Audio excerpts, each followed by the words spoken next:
Hi, it's Kathy again.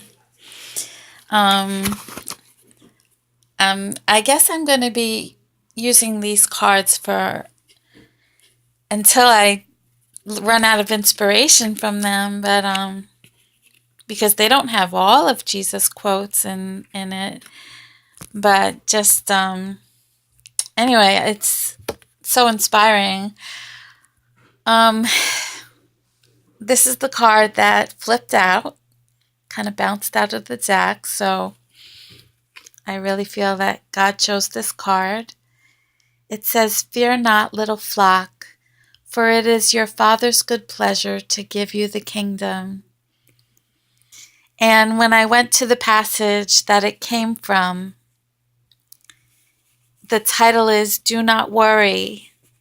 And I felt just this happiness, this feeling of, after my last video, the last video was telling me to to be at peace and not to worry.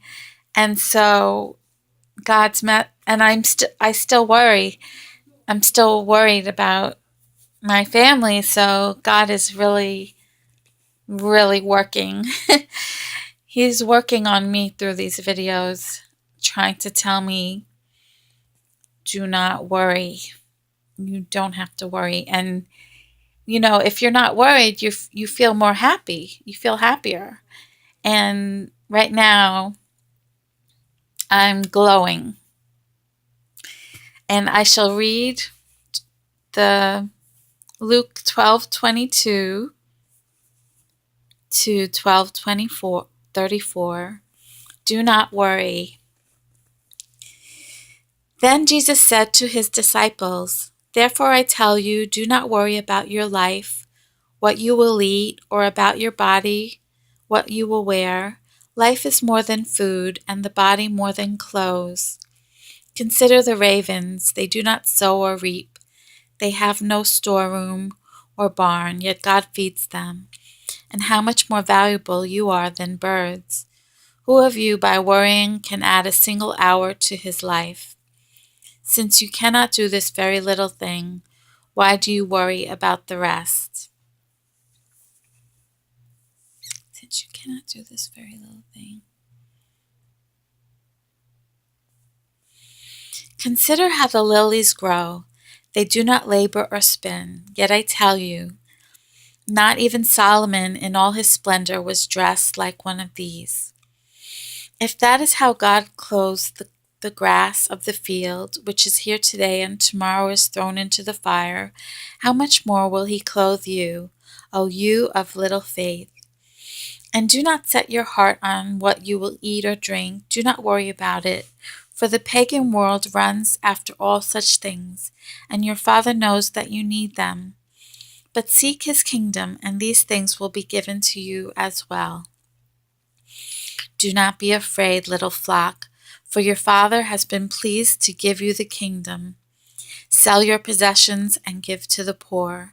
Provide purses for yourselves that will not wear out, a treasure in heaven that will not be exhausted, where no thief comes near and no moth destroys. For where your treasure is, there your heart will be also. So I am not going to, what does it say? Sell my possessions and give the money to the poor. For one thing, I don't know who would buy my books and, well, maybe my crystals. By the way, I love crystals. Yeah, I just had a fun time recently. I don't like shopping in stores, but I love shopping on Amazon.com. I love searching for crystals or cards and looking at YouTube videos to see which one I want to get, which one is more appealing. So I'm just sharing a little bit about myself. So, but the thing is, I I don't really understand like this passage to sell your possessions and give to the poor. Maybe what God means is that if you have excessive things that you don't need, sell them and give them to the poor. You know, I it's funny. It's hard for me to say I don't need my books because even though I haven't read my astrology book, Linda Goodman's Sun Signs, Love Signs, even though I haven't read it for a while, I have it underlined and I've read it over and over again. It's helped me to understand the people that I meet and my family members. It's a beautiful astrology book, and I haven't read it for a long time. And you could say, you don't need it. You don't even read it anymore. But I love that book. So I feel like I do need it because I love it. I love that book and love, um, I don't know. What do you guys think? You're not supposed to be attached to your possessions. But if you have books that have benefited you, don't you love those books? And don't you want to keep them? Interesting. Just some thoughts. I don't know why God is allowing me to say all these things. I'm kind of straying from, well, it's just kind of, that passage kind of raises questions to me, sell your possessions. And I want to be obedient to God. Well, okay, so maybe Jesus was just trying to make a point. And the good thing is when you believe in Reverend Moon, he never talked about selling our possessions. He never, so 2,000 years later, there's more teaching because Jesus said, I can't tell you now because you can't bear to hear the things that I want to tell you. You can't bear to hear them. So Reverend Moon came and said, we call, I think we call the Divine Principle and all Father's teaching the completed testament. So a lot of the Divine Principle is based on the Old Testament and, of course, the New Testament. It explains the Bible. It explains the mysteries of the Bible. And so, okay, so one mystery I'll tell you, so maybe you'll be interested in reading Divine Principle.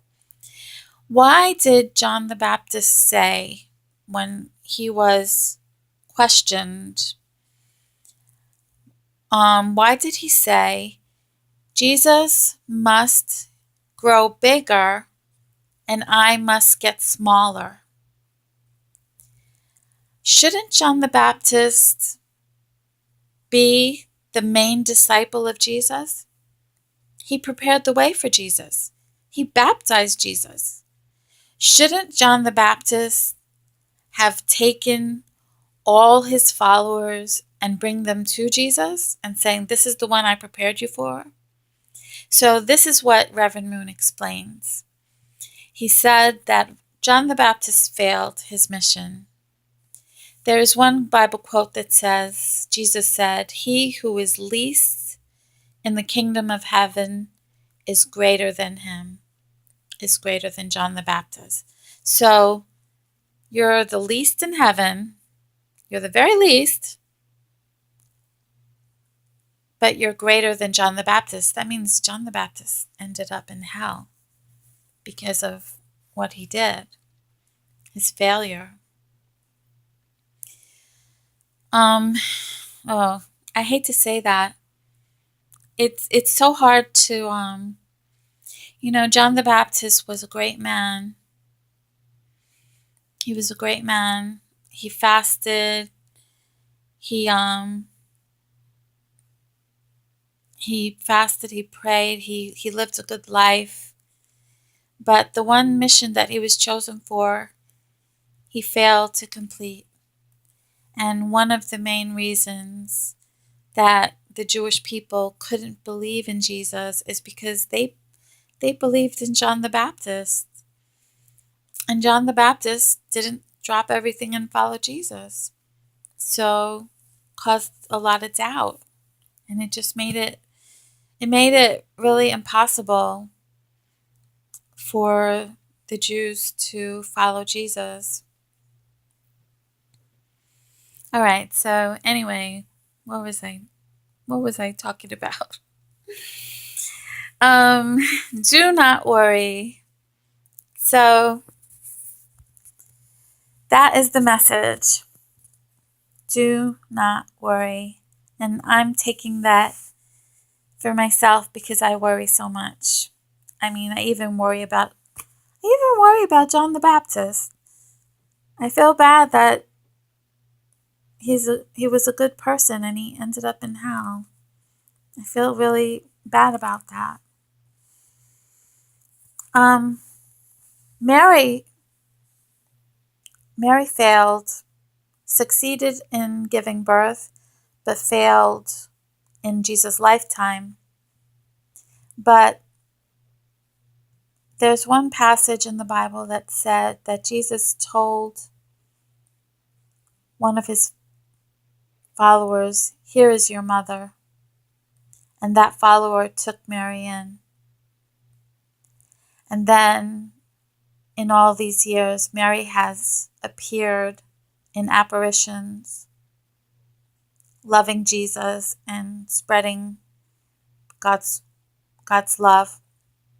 So I haven't heard details about what Reverend Moon thinks about Mary's life, but my deduction from that Bible passage is that after Jesus died, Mary became a devout follower. And if somebody took her in, as the Bible said, she probably left Joseph. That's my deduction. If you know differently, because I don't know where that Bible quote is that someone took her in, I just remember it. If you have a Bible passage that will explain things better, and maybe if I need correction, please do so. Anyway, I'm going to close now, and thank you very much for listening.